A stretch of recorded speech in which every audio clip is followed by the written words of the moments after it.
When you think of the best Valorant players, who comes to mind? Do you think of TenZ, a player that has been in the pro scene since the game has started, and has always been a consistent player even in his lowest moments, and his iconic signature amazing aiming ability? What? Oh, what the?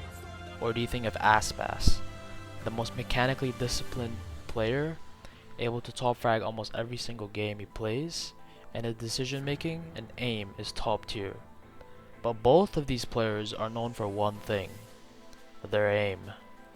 Aiming, specifically saying in an FPS game, is extremely important, whether it's the basics or flicking heads. But what if I told you that in Valorant, aiming is not the most important thing, but it's movement? Hi there, my name is Reaper, and I'm going to be telling you why you should be implementing more movement into your Valorant gameplay, and how it's more crucial for a game like Valorant.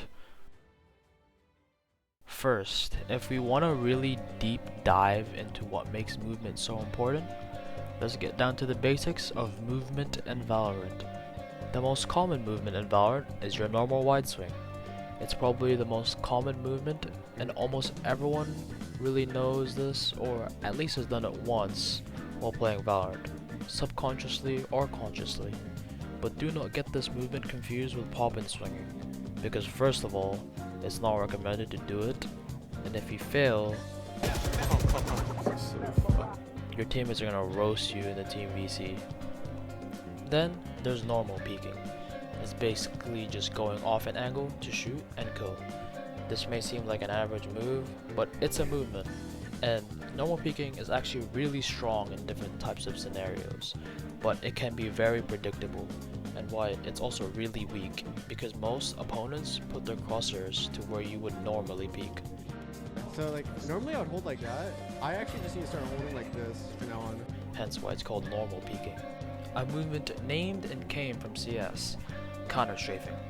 A movement that is really good to learn if you're a beginner to Valorant, but it is also really predictable, like the normal peek, because when you counter-strafe, you kinda just sway from side to side, and it's slow.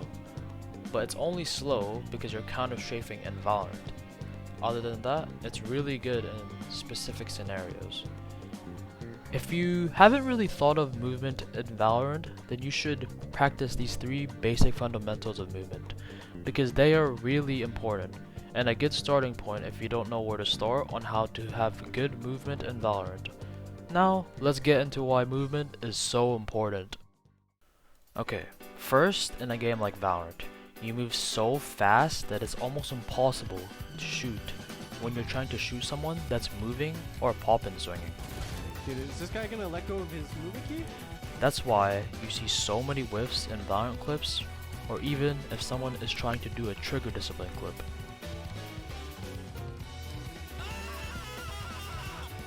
This is why moving while shooting can be viable in Valorant. Woohoojin explains an in-depth video all about movement and how it's important to learn the difference between counter-strafing and deadzoning. Deadzoning is a completely different topic on its own, and if you want to learn what this movement is about, you can watch Woohoojin's video about it. But there's also another case I want to talk about. In Valorant, your first shot accuracy is so 50-50. It can miss from time to time, and it doesn't even matter if you're standing still or moving. How did I miss the 3 shots there? Did you see that? What? So when you're doing a peek duel, it's better to peek like this than to peek like this. A great master of movement and gun duels, and considered to be one of the best players in the game, is Loudless. Not only is his aim and crosshair placements world class, but his movement is on a whole different level to everyone else's.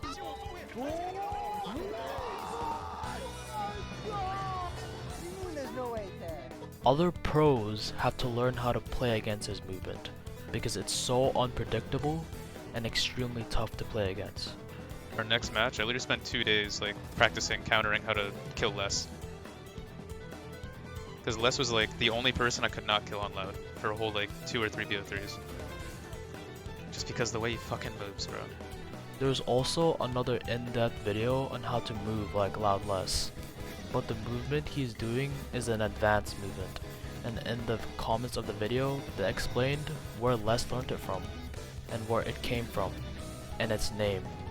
Quote, in Brazil we call this Duas-bala, 2 shots. It was popularized by MW0, owning everyone on the early days. It was basically the meta for a really niche game called Zula, where MW0 was pro. He brought it to Valorant and Les perfected it, end quote. But Les isn't the only player that does this specific movement. He is just the one that has brought it to the light and perfected it. I've seen players like Lev King do it. I don't know if I just noticed the Brazilian players do this movement, because the specific movement is called Duas-bala, which sounds so cool by the way, but it's definitely something you should try to learn and implement into your Valorant gameplay. Well, that's all I have for this video. If I taught you some things and made you learn something, I hope you can implement it into your Valorant gameplay. And with the wise words of Tens, Always be moving, but not be moving. please subscribe. I'm trying to hit 500 subscribers at the end of this year, so please subscribe. Thanks.